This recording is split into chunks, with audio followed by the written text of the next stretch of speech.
Too Close to Call is a sports talk radio show brought to you by Kevin Mahalik, featuring commentary on the week's biggest sports news and events and engaging behind-the-scenes player interviews.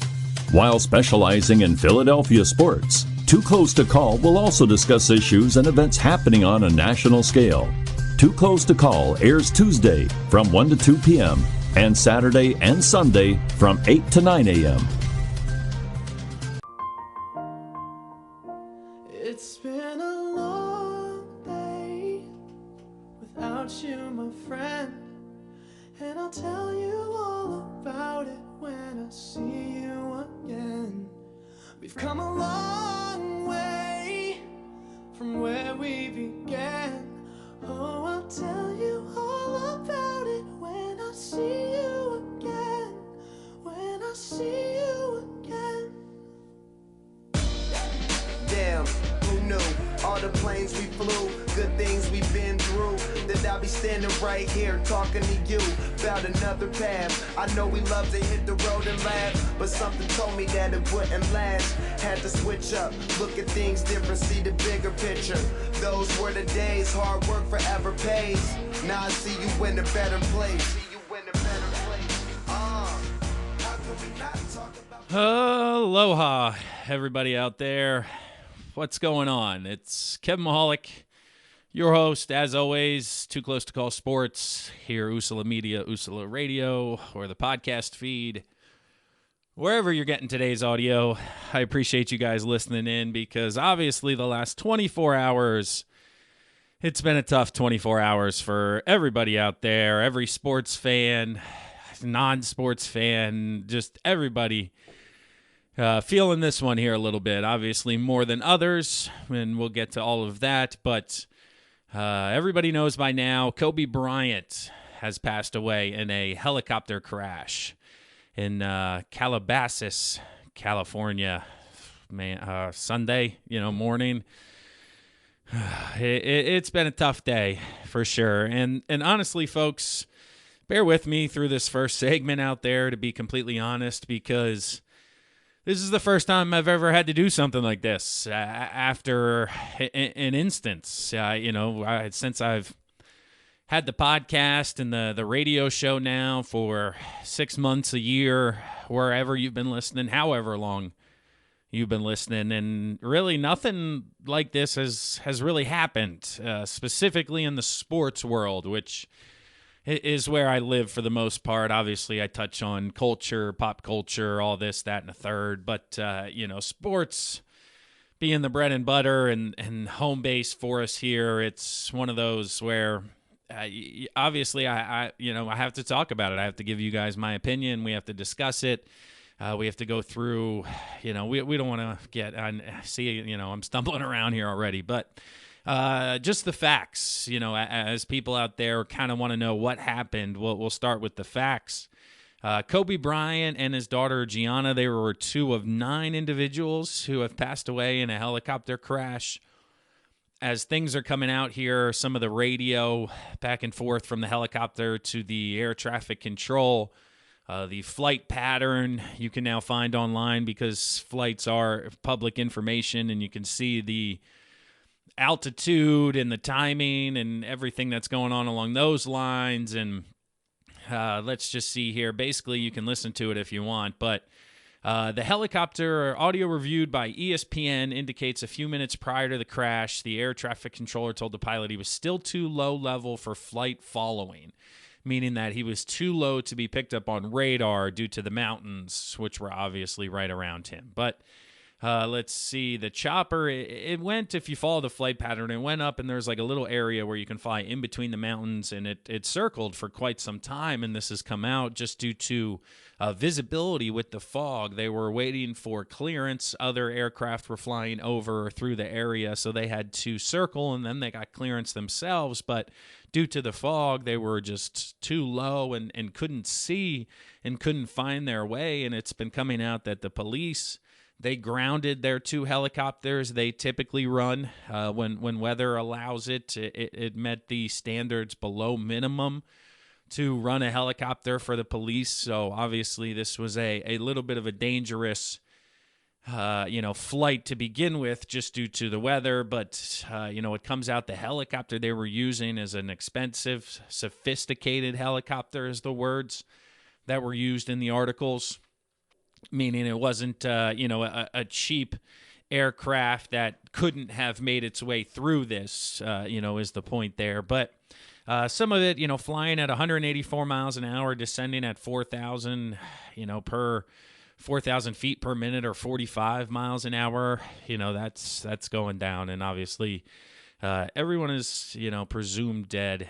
And, they say the inspection or the reasoning could take almost a year afterwards to really figure out what the heck happened. But Kobe Bryant, getting into Kobe, and no disrespect to the other 8 passengers, his daughter, the other families involved in this crash, but obviously Kobe Bryant is the one that hits home for most people out there, just because as fans or players or what have you, we've been exposed to his greatness for 2 decades, and just watching him be fantastic at everything he does. And, again, I'll give you kind of a personal view and why, it's just sucked from my side of things is because when a celebrity or an individual like this who passes away, who you don't have any direct contact with, you've never talked to, you don't text, you don't call, but you're somehow affected still by their passing. And to me, that just relates it to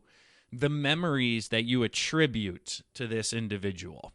And for me, that goes all the way back to 2001 when the Philadelphia 76ers were in the NBA Finals against Kobe. And Kobe, I was looking up some dates, doing some research last night just to kind of cross-reference to make sure my memory wasn't deceiving me. And it goes back to the 2001 NBA Finals, not even Game 1 where Iverson hits the shot. He steps over Tyronn Lue. Yes, I remember watching that on television, but the true memory I have, and one of the first ones that Kobe Bryant essentially helped provided me, was Game 3 of that series. So obviously the series was 1-1, but this was 2001 at the time. And just a brief background for myself, my family at the time was living just outside of Dallas, Texas. We were actually living in South Lake Carroll.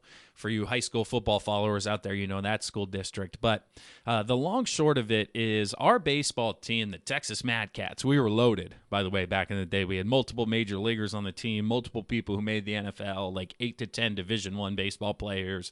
Looking back on it as 10 to 12-year-olds, we were absolutely loaded, which makes sense because we won a few national tournaments, have a few trophies. As 12-year-olds, went to Cooperstown, not in the Little League fashion, but they have additional tournaments there. We placed in Cooperstown as 10 and 11-year-olds in a 12 and under tournament.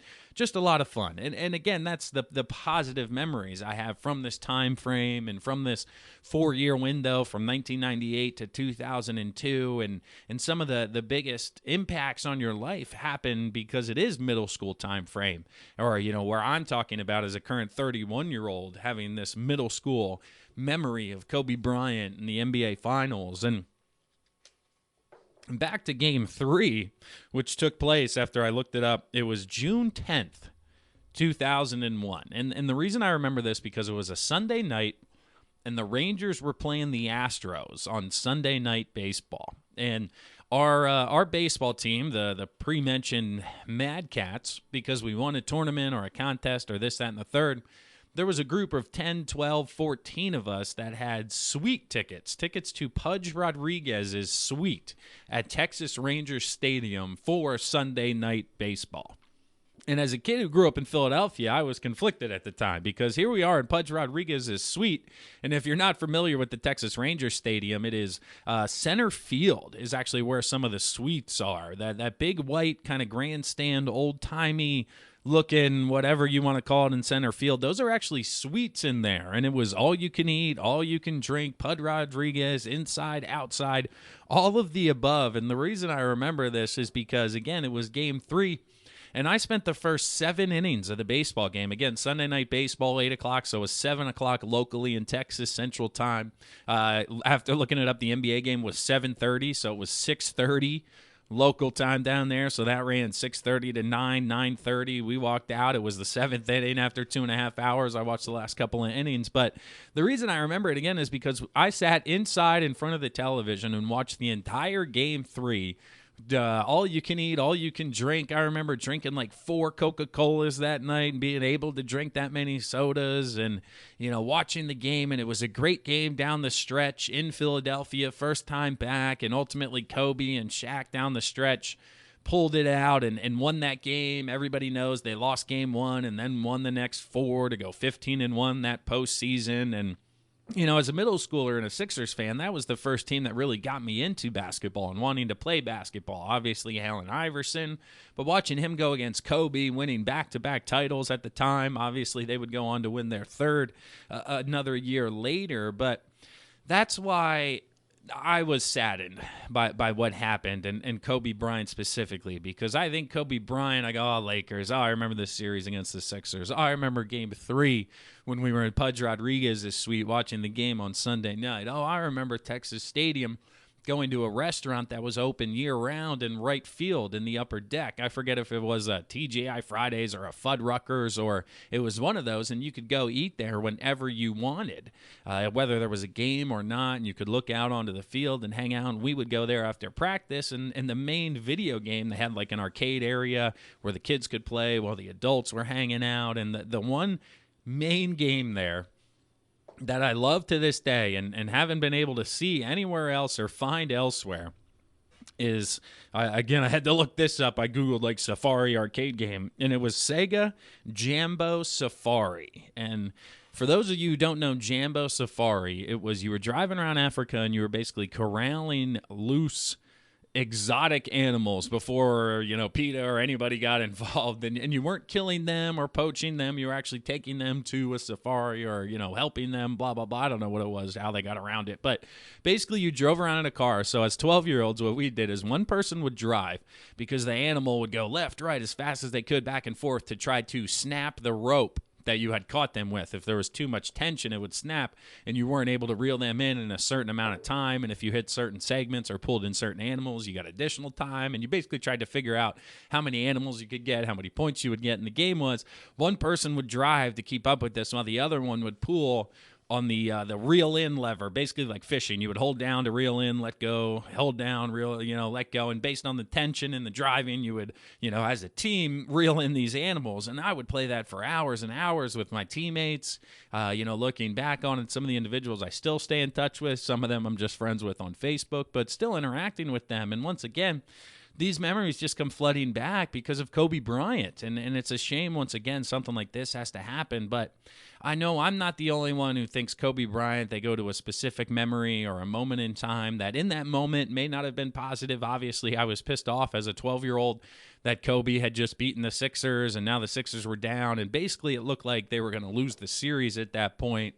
But again, looking back on it as a 31-year-old, that was a heck of an evening and one of the more positive memories that I have of that team and of that run and of Dikembe and just of life growing up. And that's why, this just sucks overall. But one last gripe and one last point I have on everything that's circulating, 2020, social media, everything along those lines is the saying of live each day like it's your last.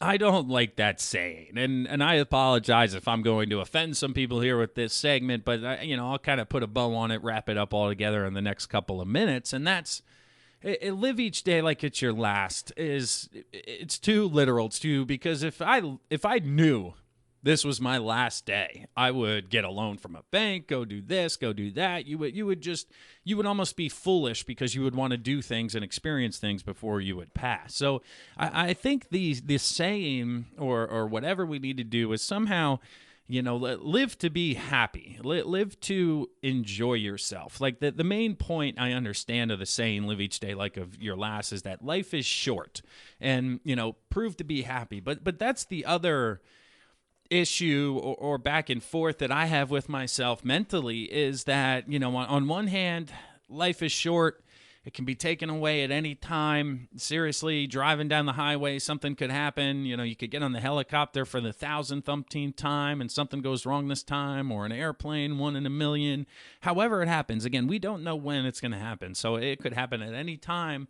So life is quote unquote short. And at the same time, in order to be smart, you have to plan and act like the longevity of your life is there. So like if you lived each day like it was your last, or like life is short, it would almost be financially irresponsible, like other long-term responsibilities or things you should do, because, life expectancy is the longest it's ever been. According to Ricky Bobby, not to make light, but you could live to be 100, 200 years old. Who knows with science and the way things are advancing. But, trying to make a joke just to get people to laugh out there after the first 15 minutes or so of the show. But again, my point is basically, on one hand, life is short and live life to the fullest, live every day like it's your last. But on the other hand, you need to make smart, quality decisions as an individual to try to prolong your life as healthy as long as possible. If each day was your last, go to McDonald's, eat like crap, eat what's delicious. But at the same time, you have to plan like you're going to live to be 70, 80 years old, and you should be eating healthy and working out. And the balance is the hardest part. Because a lot of times the things we enjoy most as humans in a society maybe aren't the best things for us, whether it's the food you eat, your vice, as in now, if you like alcohol, or you do the THC now, or whatever you want to, nicotine, tobacco, vaping, whatever it may be. There's that balance of, in the moment, this will make me happy. I could go at any moment. Who knows? It could be tomorrow. If it's tomorrow, I want this cigar right now.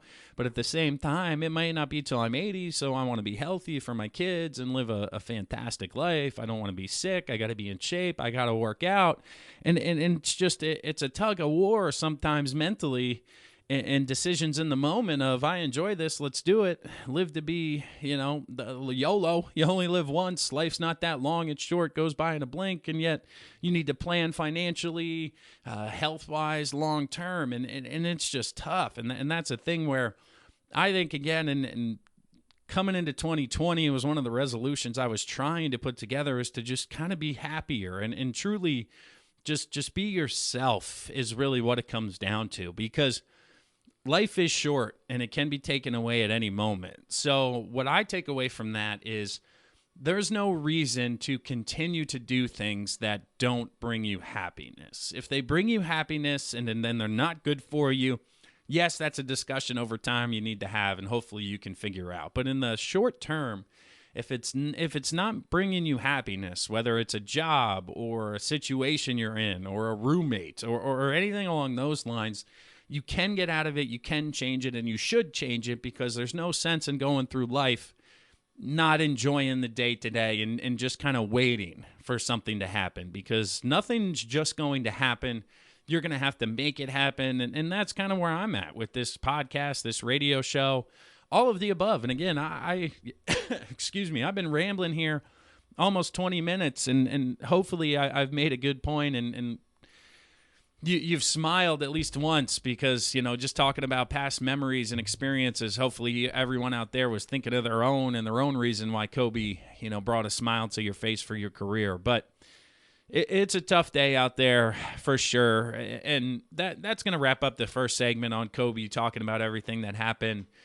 When we come back, I'm going to try to be a little bit lighter. The last 40 minutes of the show here, the last two segments, may even change the music. I just wanted to give Kobe, one last run here, and this song just hits a little differently. And I didn't think I'd be tearing up and crying, but again, you think about positive experiences in your life and memories and what could be what ifs, and you can't live in the what if world. You just got to live for today and live to be happy, and take it from there. But Too Close to Call Sports, Kevin Mahalik. I appreciate you guys listening. Hang on out there. We'll pause from a word from one of our sponsors, and then I'll see you guys on the flip side. We'll talk back sports and back the stuff you guys want to hear out there. So thanks for hanging with us. We'll talk to you soon.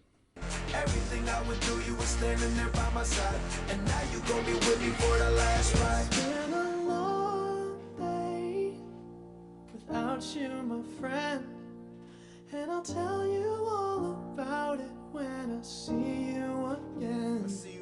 We've come a long way from where we began. We started. Oh, I'll tell you all about it when I see you again. Tell you. When I see you again.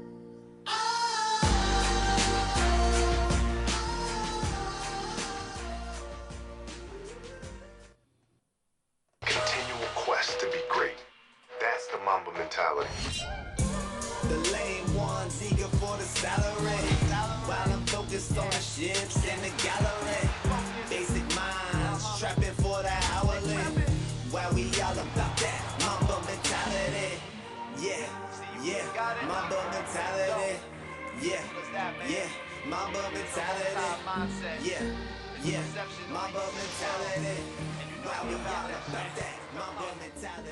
What's going on, everybody? Welcome back to the second segment here of Too Close to Call Sports on Usala Media and Usala Radio.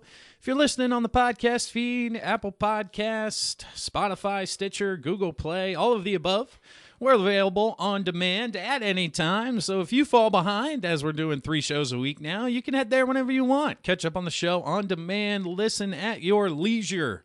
Whether you're studying for an exam out there, you college kids, walking in between class, or if you're commuting to work, heading to do some errands, whatever it may be, throw me on in the car, check me out, stay up to date with all your sports. Obviously, the first segment was something nobody ever wants to discuss, and once again, thank you for bearing with me through that, as it was my first time talking about such a topic on a podcast or a radio show, so thank you very much. And if you jumped ahead to this segment, appreciate you guys listening here to Too Close to Call Sports, as always. But let's jump back into the actual sports. Let's get back to the stuff, we enjoy talking about, you enjoy hearing about. But the big game on Saturday in the Philadelphia area, this is where we'll start, not because it's Philly sports, but because it was a national news story, is the Los Angeles Lakers visit the 76ers, and the 76ers win 108-91. Another good home win for the Sixers. They improved to 21-2 at home. I believe that's tied for the best record in the NBA on home court. So the Sixers continue to just pound games and pound opponents when they're visiting the Wells Fargo Center. But in an eerie fact, LeBron James passes Kobe Bryant for third all-time on the scoring list. And again, this was Saturday night before all of Sunday took place, and it's just looking back on it, listening to LeBron talk about what Kobe meant to him and his game, and social media, Kobe congratulating LeBron giving a shout out to Kobe, and just the whole timing of everything is just super eerie and, gives you the chills out there, like Twilight Zone style. And just having all of this happen within literally a 12-hour window, because it was a night game, 8 o'clock, 8:30, it finished up at 11, and, this happened by 11 o'clock the next day. So not only 12 hours later, all of this was happening, being released, and then obviously it all got overshadowed very quickly. But diving into LeBron James, his scoring, like I said, third all-time on the scoring list. So what I decided to do was look at number 2 and number 1 on the list and figure out how long it would take him to pass Karl Malone and Kareem Abdul-Jabbar. Jesus, I can't believe I don't remember this. This is bad for everybody out there. I wrote down what he's going to need to pass them, but yeah, Karl Malone and Kareem Abdul-Jabbar. LeBron's currently at 33, 655. Karl Malone, 36, 928. And Kareem, 38, 387. So, quick math for everybody listening out there. I looked at LeBron James' stats per season, and since his rookie year, he has not averaged under 25 points per game. Yet again this year, just over that mark. Years past, 27, 27, 26, 25, 27. So I thought on the low end, we'll go 25 even, shall we? And then looking at the amount of games played, obviously last year was a down year, but in years past, it's been above and beyond that. And this is not including the playoffs, which you can anticipate this year, the Lakers making the playoffs, obviously, as well as in the future, you would assume. They're going to do it in the next couple of years. But 25 points per game, 70 games per year. So I'm giving them 12 games off just for health. What the heck? Again, to miss the under. Well, that breaks out to 1,750 points even. 1,750. And like I mentioned, he's got some more games this year So within 2 years, he'd pass Karl Malone straight up, and then within 4, Kareem Abdul-Jabbar. So once again, include the playoffs, maybe he's over 25. All of these factors could come into play, which means within the next 1 to 2, he's passing Karl Malone, and then in the next 2, 3, maybe 4, probably 3, knowing LeBron, he should be the all-time leading scorer in NBA history, and that's just another feather in his cap in the argument against LeBron and against Kobe and who was the best ever, being the all-time leading scorer in the history of the NBA. And I can't even wrap my mind around that, and the fact that I've watched probably every year. Again, he made his debut when I believe I was a freshman in high school. So, I was of the age to remember watching this kid come out, and here we are almost, 15 years later coming up on it. And he's still going. He keeps scoring. It's fascinating to watch. 29 again in Wells Fargo. He was 1 for 6 from downtown, so certainly could have been over 30 if he shot the ball a little bit better. But just watching him play is an absolute joy. And again, with the events of Sunday, obviously gives you a little bit more perspective to enjoy greatness while it's happening. And maybe let's not, hate on LeBron 24/7. Let's just enjoy what he is doing out there. But it wasn't a losing effort this Saturday. Anthony Davis had 31 points to lead all scorers in the game. He led the Lakers 2 more than LeBron. And AD was, wow, watching him play. Around the rim, shooting three-pointers. That guy does it all. He's a fantastic athlete, and it is just super impressive to watch him play the sport of basketball, and just a mini appreciation minute for Anthony Davis. Oh, my God, Antonio Brown, Anthony Davis, AB and AD in my head there. Mix those guys up. But sorry, the brain's a little mushy today. Everybody knows why. Everybody's running a little bit slow. Tough day yesterday, tough morning this morning with all the news, watching it, all that. So forgive me once again for my flubs here today. On the Sixers side of the action, Tobias Harris steps up. He has a team-high 29. And that's what they're going to need from Tobias, because he is now option 1, 1B, or option 2 at its worst. Ben Simmons, obviously a top option up there, but Tobias is next in line, because out of the 4, Richardson, Embiid, Simmons, and Harris, he's kind of been that 2-3 the whole time behind Simmons and Embiid. Richardson's had his games where he's had 20 to 30. Harris has kind of taken a back seat. But now Tobias is really that go-to shooter and one of the 2 scorers where if you're getting an offensive possession and you're in need of a bucket, you're going to Harris. You're either going to run Simmons high by himself, pick and roll, go to Harris. What you're going to do, try to set up a shooter. But, for him to be as aggressive as he was to get 29, that's the mentality we're going to need to continue moving forward for Harris. And especially through the All-Star break where Josh Richardson seems like he will be unavailable, as well as Joel working his way back. But I'm not counting on him until the All-Star break as well. Even if he does come back, I don't think it'll be at 40 minutes like he was playing before the injury. But talking about Ben Simmons once again here, we discussed last week how he was back with Kendall Jenner and how I think this attributed it to some of the basketball he's been playing, compounded with the Embiid injury, if you just want to look at the on-court reasoning as to why he's been better here recently. Again, I'm putting more weight into the personal life and the off-the-court aspect side of things, but 28-10 from Ben Simmons, and he was really unguardable. If you watch the highlights of this one, getting him isolated up top and allowing him to play almost the Greek freak style of basketball, meaning for him to beat his man one-on-one, which he can do off the dribble at any time. And it gets back to Embiid is not there to clog the lane. So if you go Simmons as the 4 or 5, obviously you have 2 or 3 guards outside. They had Thibault, Korkmaz at times, Horford, whoever you're putting out there to spread the floor. But it allows Ben Simmons to get to the rack, able to finish at the rim. Obviously, I think he was 12 of 15. And again, if you look at his shot chart, did not take a shot outside of 5 feet. Once again, still refuses to shoot the basketball, but is continuing to improve and prove that without Embiid in the lineup and without somebody clogging the lane, He doesn't need a jump shot. It's the fact that when Embiid's down there and he brings the other big bodies with him, that Simmons in the lane is clogged and he can't get into his style of basketball that he wants to play truly, which means he has to take more of the mid-range jump shots, more of the fadeaways, potentially even three-pointers, to where he wants to get to the rack, he wants to create off the bounce, even if it's for his teammates, high pick and rolls. There were a few instances coming out of timeouts where Brett Brown was able to put together and draw up designs for fantastic plays where they had off screens, one set up Tobias Harris. They had Thibault set up a back screen off of a Simmons drive, which set him up for a three. He knocked it down. And this is where the coaching of Brown, he's been better coming out of timeouts and executing half-court offenses. Obviously, down the stretch, the Sixers continue to struggle, turn the ball over, have problems on the road against quality opponents. There are still issues with this team, but Brett Brown's out of timeout execution, after timeout ATO execution, it has been fantastic here the past couple of weeks. With all this being said, and with all this being said about Tobias Harris and Ben Simmons, did we figure out that we have a new closer in Al Horford?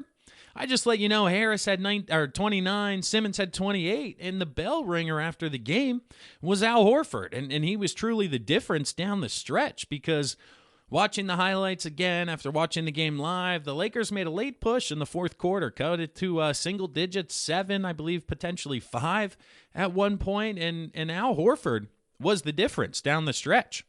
He hit a big three-point jump shot. He had a nice, other mid-range jump shot. He had 7 points down the stretch and really helped extend the lead and kind of calm everybody. And that's where it gets back to late-game execution. You know, you have the young kid Simmons, the young kid Embiid potentially trying to do too much in certain situations, which lead to the turnovers.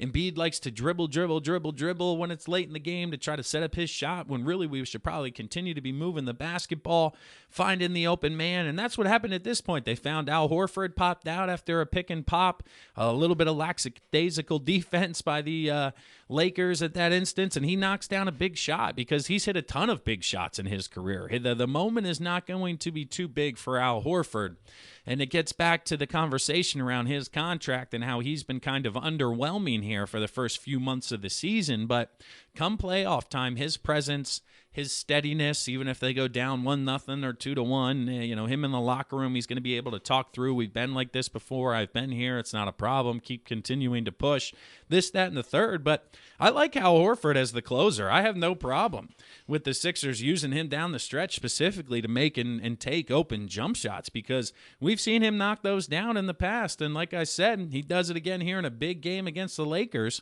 And all the chatter afterwards out of the locker room was this was not just another game. Obviously, everybody knows L.A., where they're at in the standings. The name across the chest brings out a full house, a rowdy crowd. And to prove that they can win that game without 2 of their 4 pillars, so to speak, that they went into, or of the 5, I guess, if you include Al Horford for all 5 starters on paper when you come into the season, to have 3 of the 5 go out and beat the Lakers really showed the depth and the fortitude that the Sixers should have moving forward, and why you can't count them out at all come playoff time here. But transitioning away from basketball, one of the other stories out there, or the other sporting events that happened, was the Pro Bowl, NFL Pro Bowl. We talked about the All-Star Game, and, I won some cash out there, hit on the over. I was thinking to myself, listen, you can't bet on a team, because for those of you that watch the game or even the highlights out there, they don't tackle anybody. Even the running backs, it's two-hand touch. When they get wrapped up, they blow the whistle dead. There were a few times where they blew it dead and the guy kept going, or he would fall forward and they would just be like, all right, well, we blew it back here. So kind of like practice, it's now 2nd and 1 instead of 1st and 10 again. And that's why you can't bet on the teams. You don't know who's going to give you full maximum effort. You don't know who's kind of lollygagging. You lollygag around the infield. You lollygag around the outfield. What does that make you guys? Lollygaggers. From Bull Durham reference, for those of you who don't know that one out there, the old baseball movie, Bull Durham. You guys are lollygaggers. You don't know who's lollygagging. And because of that, a lot of points are typically scored. So I hit on the over. It was 38-33. That got into the 70s. The under-over was in the 50s. So that was easy money by the third, fourth quarter there. But a few of the big plays just to touch on. An 85-yard fumble return for a touchdown by T.J. Watt. The NFC was driving in the fourth quarter, down 4. Kirk Cousins holds onto the ball too long. We got a strip sack fumble picked up by T.J. Watt. He takes it all the way to the house. Once again, the offense isn't really trying to run him down at that point. They're kind of like, well, all right, we'll get the ball back, try it again. So that was the key play in the game in the fourth quarter that really swung it. But it also allowed us to take a look at the new onside kick opportunity.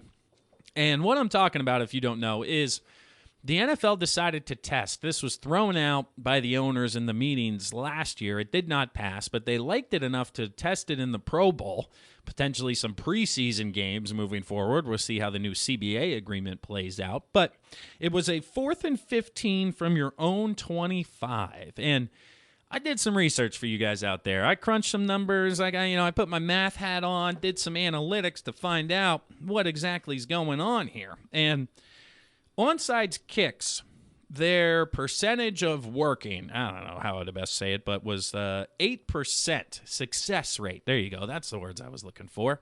They have an 8% success rate in 2018 and a 13% success rate in 2019. So 8 and 13. So you're probably asking yourself how that compares to 4th and 15 and that conversion rate. Well, since 2015, I was able to find this, not last year like the kicking statistics, but since 2015 on 3rd and or 4th down and 15 or longer, the top teams are at 10.6%. And the bottom teams are at 2.3%. So take whatever you want there based on your team. I don't have the exact teams, but the top of the league just over 10, bottom of the league just over 2. So the conversion of 15 plus is actually under that of the onside kick. However, as a coach and as a fan, I want to see an offensive football play and not a kicker just pound the ball into the ground and try to watch the rest of the guys run after it as fast as they can. So maybe you make it 4th and 12, 4th and 11 to break even on that about 10%. But yet again, at the top of the list, they're at 10.6. So the good football teams and the most successful football teams are converting this at about an equal rate as the average for the onside kick the last 2 years. It's those bottom teams that aren't very good, which obviously can't convert 3rd and 7, so why the hell are they going to convert a 4th and 15, which makes sense. But so a little bit advantage there based on your team offensively as to the numbers and how they align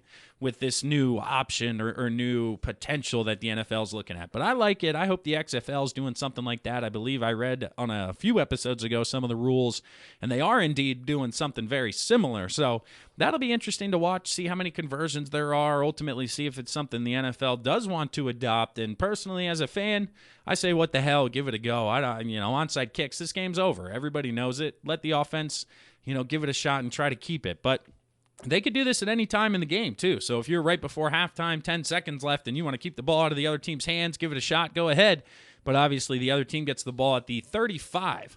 So already in field goal range if you don't get it. But an onside kick, they're at about the same point. So, nothing crazy there as well. But back to the game and the performance of the game, I wrote down here just a note that the winners received $70,000. The losers received $35,000. So money is money and cash is king. I don't know if that much money is going to motivate these individuals who some of them, obviously the best of the best, are making $10, $12, $15 million. So they're used to $800,000 million game checks as opposed to $70,000. But once again, maybe they got fined this year and now the Pro Bowl is covering their fine, their $35,000 or $70,000, whatever it may be.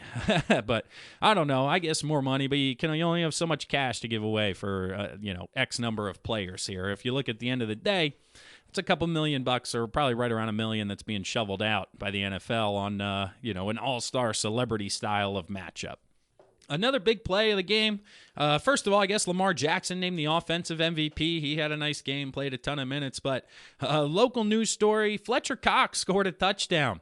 Deshaun Watson driving the AFC. He throws an interception to Harrison Smith, who makes a diving catch, runs up the sideline. He laterals to Fletcher Cox, who then rumbles for a 65-yard touchdown run. And what was hilarious, because there was a receiver there who really wasn't trying to tackle Fletch and get the big boy to the ground. He was letting him get his and, letting him score the touchdown. But it was nice to see Fletcher Cox, Jason Kelsey, Lane Johnson all come out of the game healthy. That's the first goal as a fan for your team going into games like this, is do not get injured, don't hurt yourself.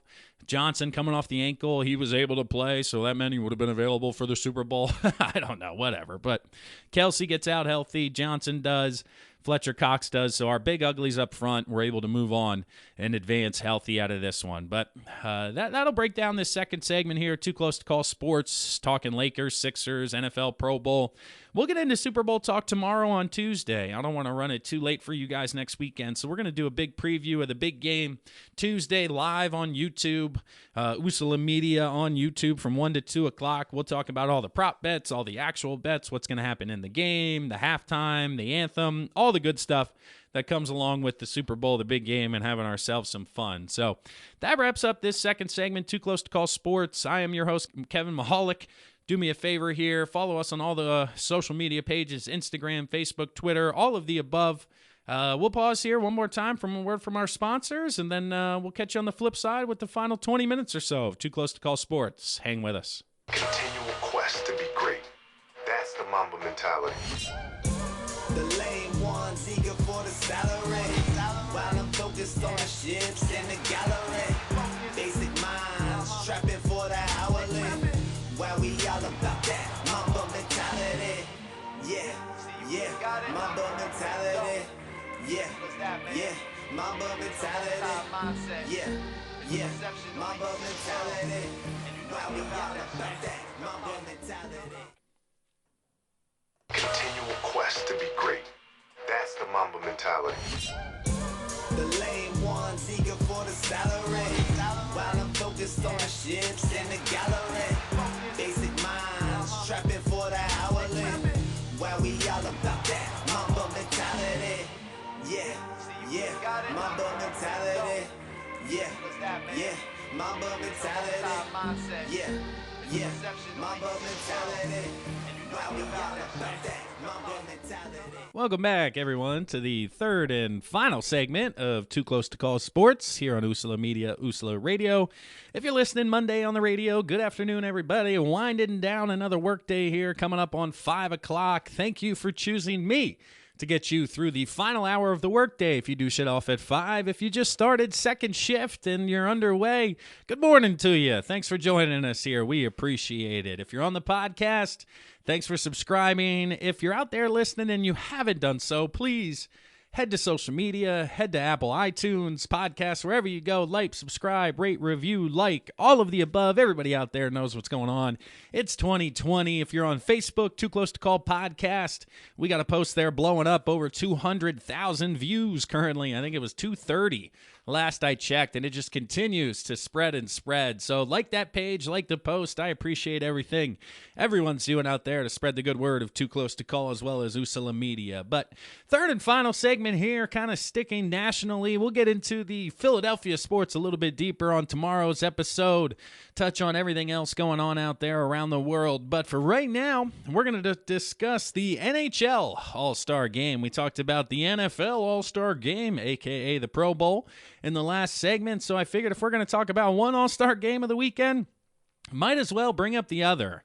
The NHL first does not do a great job of marketing the All-Star Game and or the skills competition, because I am a hockey fan, and I didn't even know the time of the All-Star Game or the skills contest. Social media made me aware that both of these were happening. I pulled up Twitter or Instagram, and then the people who were at the game start tweeting out, oh, this is going for fastest skater. I'm going, oh, damn, that's on right now. I haven't seen a commercial. I didn't see anything from, Siri overhearing me, giving me something on Instagram, whatever.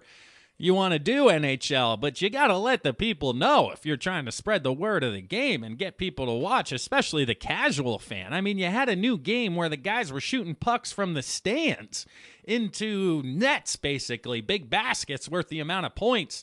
Topgolf via hockey, more or less, is what you were looking at for the casual fan who's trying to envision what I'm giving you out there. They were basically shooting into big round circles for amount of points. I mean, that's pretty cool. I don't care who you are. Watching a guy launch a puck through the air 50, 100 yards into a net, that's pretty impressive. So you got to put posts on social media. You got to get out there for the kids these days, because if you're trying to grow the game for the future, that's the way to do it, and not old school radio commercials or whatever the heck you were running. Hell, maybe you weren't running anything, and that's part of the problem too. So I don't know. But back to the game, I suppose, is it's a bracket format based on the divisions, I guess is the best way to put it out there, because there's 2 divisions per conference. So they do the divisions versus each other and then the winners versus each other in a 3-on-3 style of matchup. And 3-on-3 is exciting. Like I said, I was fine with what was going on there. No big deal. Who cares? But let's see if I can find these scores for you. I had them here up, and then I got a few posts. Okay, there we go. It's the tabs on the computer. Trying to navigate all these tabs. I get lost in the computer all the time. Let's see. The Atlantic beat the Metropolitan 9-5. And those of you going, I don't know what the hell that is, Kev. Well, the Flyers are in the Metropolitan. So Travis Konechny, their lone all-star representative, he played in that game. I believe he had 3 assists, which, looking at it, 3 out of the 5 goals assisted by TK, meaning he was in on the offense for the most part. But they were eliminated right away. On the Western Conference side, the Pacific beat the Central 10-5.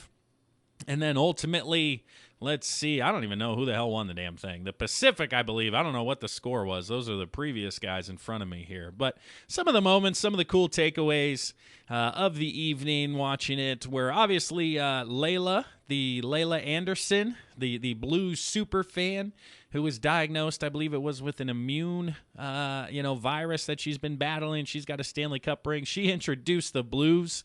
That was fantastic to see. She did a heck of a job there.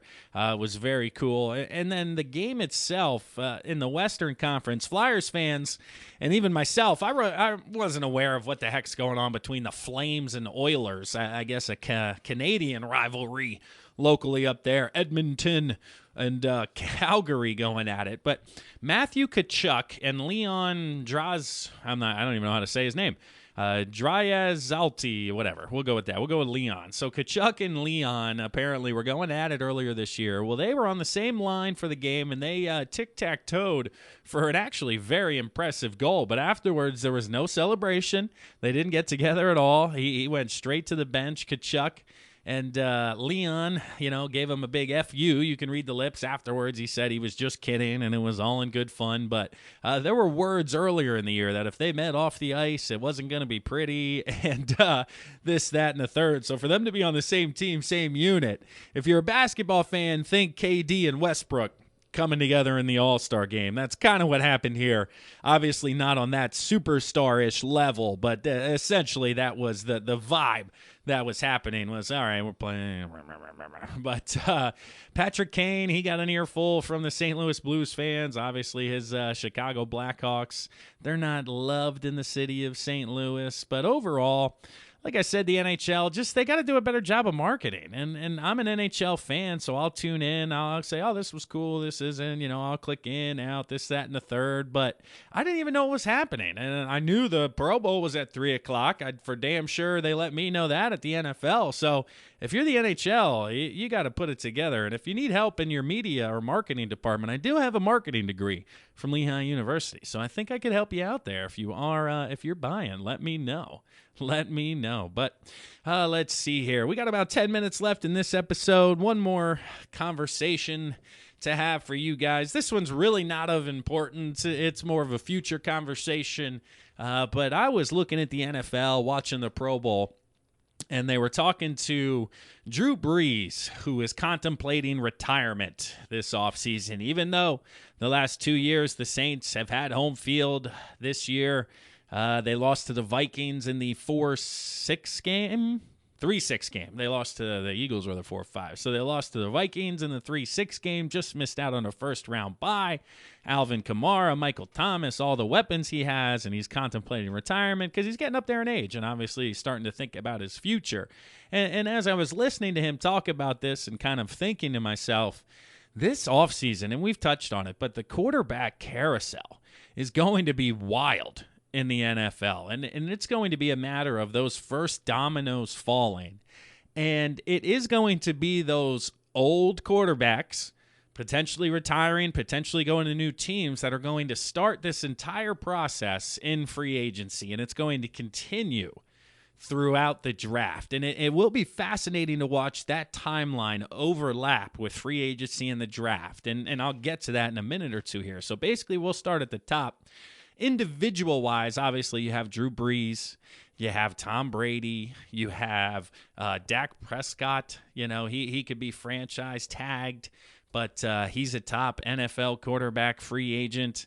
Let me pull it up here and get you an actual list, so I'm not just doing this off the top of the head, and I'm going to miss a name or two here. Dak Prescott, Drew Brees, Tom Brady, those are the three we talked about. Then it gets to Ryan Tannehill, Jameis Winston, Phillip Rivers, Teddy Bridgewater, Marcus Mariota. So basically, it comes down to Tom Brady, Drew Brees, and Dak Prescott. One will say Dak goes back to the Cowboys. We'll kind of keep them out of this conversation because ultimately that's, I believe, what's going to happen. Franchise tag, long-term deal, either way. So Drew Brees back to the Saints. That simplifies things a little bit for sure. So let's say he actually does retire. So the Saints currently have an opening. And then Tom Brady, let's put him in the Chargers. Let's have some fun here when it comes to the carousel, because that's where it gets good. So if Tom Brady goes to the Chargers, obviously Phillip Rivers moves. And if the Saints move on from Drew Brees, do they just go with Teddy Bridgewater? So looking at it from a team perspective here, I wrote down a ton of names, a ton of team names that ultimately could move or make a move here in the near future. But starting with the Saints, if they go Bridgewater, if not, if they want to look elsewhere for a starter, they could. This is where it overlaps with free agency and the draft. But the Cincinnati Bengals, if they do want to go Joe Burrow, but if they move on from Andy Dalton, imagine if they went Phillip Rivers for a year and drafted a guy in the future, or you know, they want to go a different way, Mitchell Trubisky, because if the Bengals are indeed going Joe Burrow, that means Andy Dalton is available out there. And Andy Dalton was not a terrible quarterback. Yes, he couldn't win playoff games. Him and Marvin Lewis had X number of attempts. Let me pull up Andy Dalton's stats here real quick just to see his career stats. Obviously been in Cincinnati the entire time here. That's this year. We don't want that. We want his career. Come on, man. What's going on here? Football Reference. Passing. Here we go.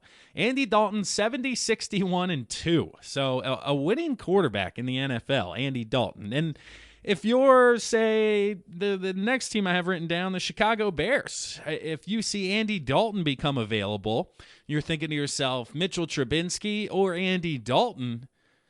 Oh, man, I personally may go Andy Dalton if that's the case. Trubisky was not very good this past year, and there are some individuals out there who think he stinks, and 70 and 61 is nothing to sneeze at as a starting quarterback over the course of 130-plus games. So say the Bears go Andy Dalton. That means Mitchell Trubisky's available. So the next team I have is, the Indianapolis Colts or the New England Patriots. Does Bill Belichick think if he got Mitchell Trubisky into his system, he'd be able to wine and dine and groove? And if that's the case, so we'll go Mitchell Trubisky to the Patriots. That means Tom Brady's with the Chargers. Okay, well, where is Phillip Rivers going then?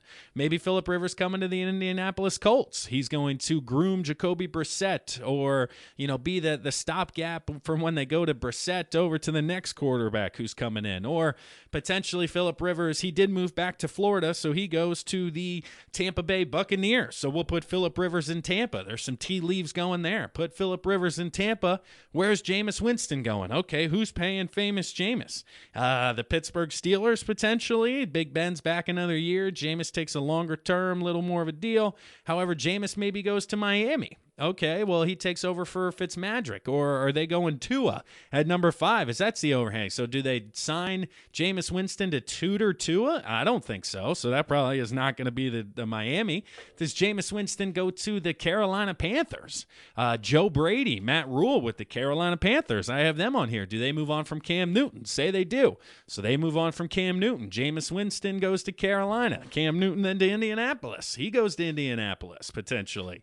Not there. So, okay, then you got Jacoby Brissett moving around. Maybe Jacoby Brissett to the Steelers. All while the Oakland Raiders continue to circle and see what the hell's going on here. But the Saints, Bengals, Bears, Colts, Patriots, Steelers, Raiders, Panthers, Dolphins, Buccaneers, all could potentially make moves at the quarterback position going into next year if certain dominoes fall early on in the process. And that is just wild to think about, how post-Super Bowl, come the month of March, we're going to see this happen. And even if it doesn't happen on that extreme of a scale, because there are a lot of instances where people could see people returning. Let's see, New England brings back Tom Brady. That could happen. Jacoby Brissett back to the Colts. Okay, that could happen.